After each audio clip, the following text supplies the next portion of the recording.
Hello everyone. So today it is not another episode, it is just an update. I am 1 year and a bit post Metoidioplasty. So it's been 1 year and a few months, and really I don't even think this update is going to be long because, as you've seen in my previous videos, I have been living life completely normally. I can do everything normally. So let's just go through what 1 year post Metoidioplasty has been. So in the beginning stages, the first 3 months, as you've seen in my previous video, or if you haven't, the first 3 months was the first month actually was probably the most difficult in terms of healing. I had to deal with, having a catheter in for a good 3 weeks. So 2 weeks I was out of the hospital. The third week I was just carrying a pee bag around with me everywhere. It is difficult to go anywhere with, but the site there was still swollen and it was still bloody for that 3 weeks. And then after taking the catheter out, it was still kind of bloody for another week. So it didn't look nice. It was big and scary, and it was just like bloody, and it was like purple, and it was just like, you don't know what the shape down there is gonna look like. Okay, that was probably the most scariest part for me, because like flash forward 2 to 3 months later, that's when everything swelled down. The swelling went down significantly. I can see what it kind of looked like, but still, because it's still in the beginning healing stages, everything looked very tight. And also after that, things started slowly going down. But the only thing I would comment on was the numbness and the tingling in the front area of your pubic bone. When clothes just rub onto it, it still kind of felt very tingly. You didn't have much sensation on it yet, but what did have sensation was the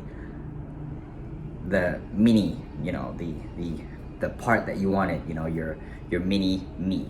That had the most sensation. That really didn't have much problems with being numb. That part was fully sensitive.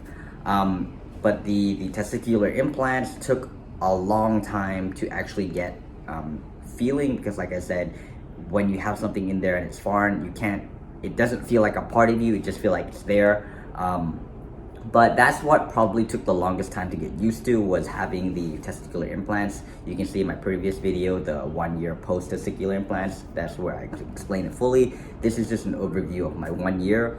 I couldn't really exercise on the first month or so after one, and because I got a hysterectomy too, because it was internal, I didn't exercise I didn't actually start lifting heavy weights until after 3 months. So what I did do was, after the first month or so, I lifted really light weights, because when you have an internal surgery, even though it feels like you're completely fine, but the inside sutures, you don't know if it's healed or not. So I was kind of scared. I really wanted to be careful.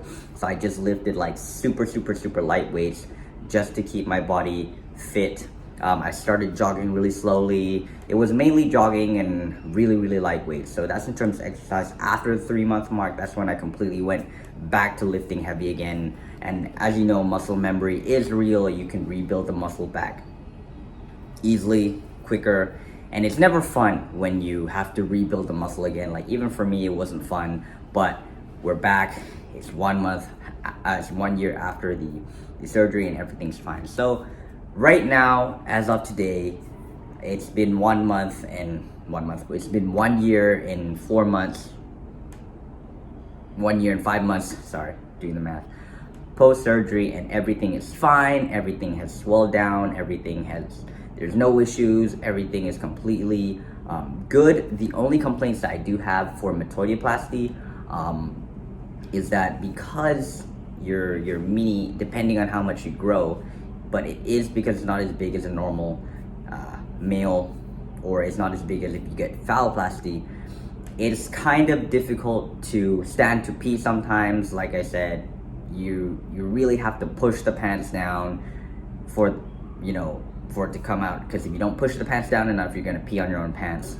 And that does happen to me sometimes. And when you're waiting for the last speck of pee to come out, sometimes it does kind of one drop or two on your pants.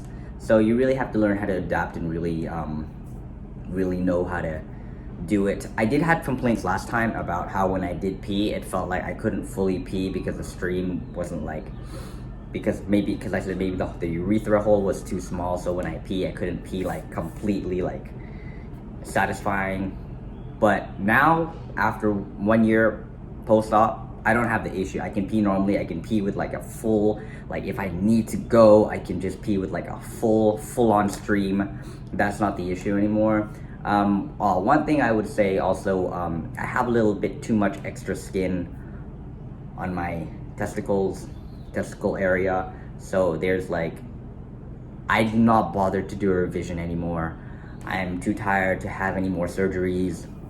It's just extra skin on my balls. So yes, I could take out that extra skin and it would make the balls look quite tight because now it's just kind of sagging, but I don't like, it annoys me a bit, but I can live with it. I mean, that's just my personal surgery. That's just my personal journey. I mean, some of you guys probably had like you know, if you guys do want to do the revision, you can. For me, I don't want to because I just don't want to go through surgery again because it's expensive. But yeah, that's probably the only downside I have to that. But other than that, everything's okay. Function-wise, it's fine. Aesthetic-wise, it's fine. And yeah, and I don't have any issues anymore in terms of like pains or aches or anything.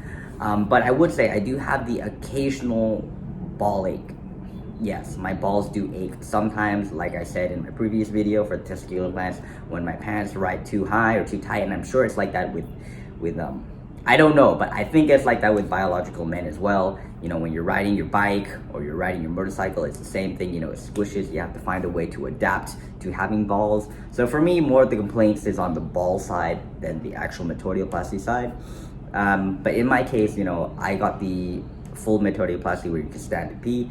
I can't relate to the guys who don't stand to pee. So yeah, if you like this video, please give it a thumbs up. Please subscribe if you are new, and I will see you in the next one.